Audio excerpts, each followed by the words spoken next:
Vous cherchez un moyen efficace de marketing direct pour augmenter votre clientèle? Voici 3 outils essentiels. Extraction de données clients depuis Google Maps, envoi d'emails personnalisés et envoi de messages WhatsApp ciblés pour chaque client. Le tout fonctionne de manière automatique pour vous faciliter le processus. Bienvenue à tous. Dans cette vidéo, je vais vous expliquer les étapes pour utiliser le programme Marketeur Secret Pro. Suivons ces étapes une par une. Étape 1. Installation du programme. La première étape consiste à installer le programme, puis à suivre les instructions pour l'installation. Nous nous connectons à l'interface du programme comprend 3 programmes interconnectés. Étape 2. Utilisation du programme pour extraire des données de Google Maps.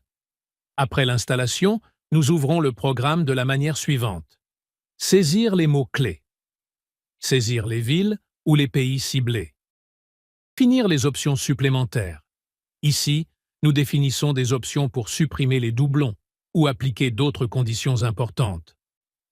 Étape 3. Lancer la recherche. Après avoir entré les informations nécessaires, nous cliquons sur le bouton « Rechercher ». Nous attendons alors que le programme termine l'extraction des données.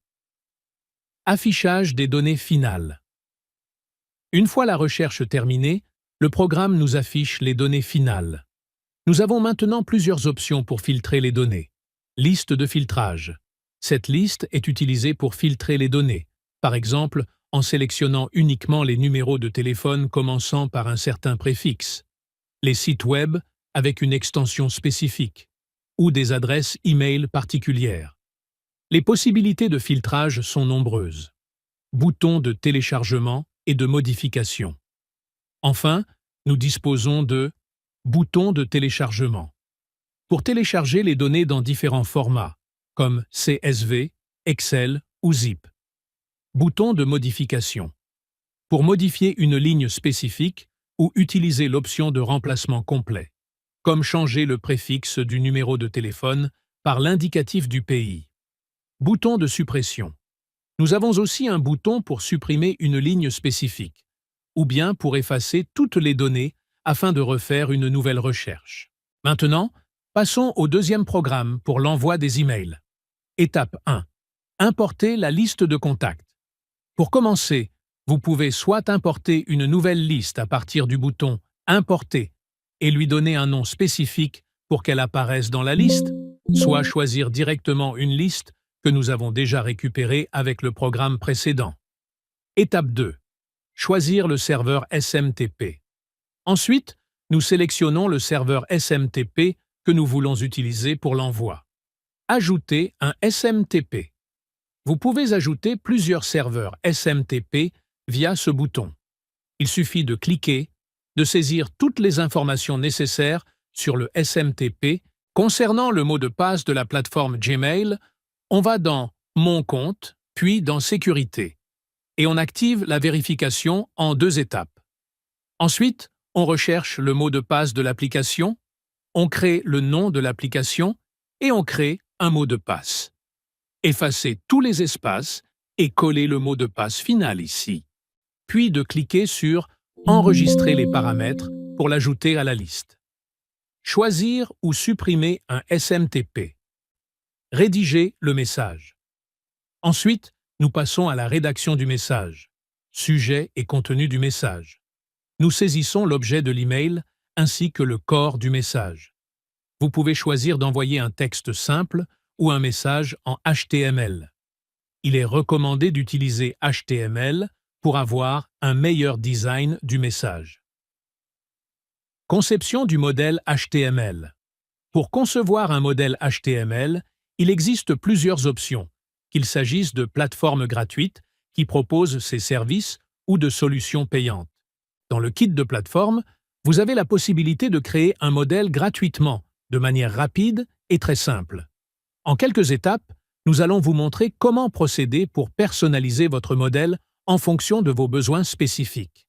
Vous pouvez également explorer d'autres plateformes qui offrent des services similaires, ce qui vous donne une grande flexibilité pour trouver l'outil qui vous convient le mieux.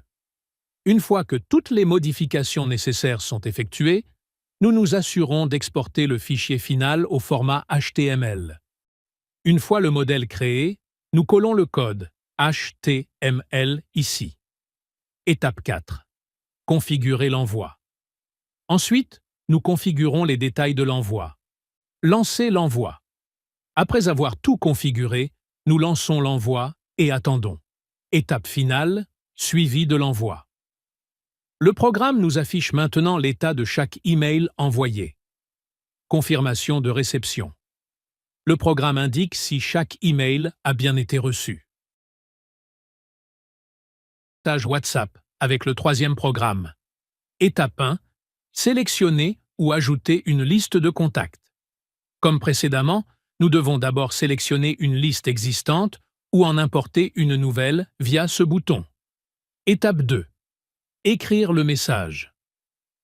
Une fois la liste choisie, les données apparaissent. On peut filtrer les données qu'on veut envoyer, par exemple en choisissant certaines villes. Nous passons ensuite à la rédaction du message que nous souhaitons envoyer. Intégration des informations de la liste. Vous pouvez intégrer des informations du tableau dans le message, par exemple « Bonjour »,« Non » ou d'autres informations pertinentes. Vous pouvez aussi ajouter ici un fichier pour l'envoyer via WhatsApp, que ce soit un fichier PDF, une image, une vidéo ou tout autre type de fichier. Ajoutez le nombre de messages que vous souhaitez envoyer et l'intervalle de temps en secondes entre chaque message. Maintenant, nous ouvrons WhatsApp Web directement à partir d'ici. Ouvrez votre compte WhatsApp sur le navigateur. Cliquez sur OK une fois que vous l'avez ouvert avec succès. Nous appuyons sur le bouton « Envoyer » et attendons que le programme envoie tous les messages. Le programme envoie automatiquement le message à chaque numéro, accompagné du fichier que nous avons sélectionné précédemment, en ajoutant le nom de l'entreprise et le site web comme indiqué auparavant. Le programme passe d'un envoi à l'autre jusqu'à la fin et affiche ensuite l'état de chaque message envoyé. Pour les numéros sans compte WhatsApp, le programme vous en informera. Enfin, vous pouvez supprimer tous les numéros qui n'ont pas de compte WhatsApp en cliquant sur le bouton « Supprimer tous les numéros sans WhatsApp ». Merci de m'avoir suivi. Si vous avez des questions ou des commentaires, n'hésitez pas à les partager ci-dessous. Et n'oubliez pas de vous abonner et d'activer les notifications pour rester informé. On se retrouve dans une prochaine mise à jour. À bientôt.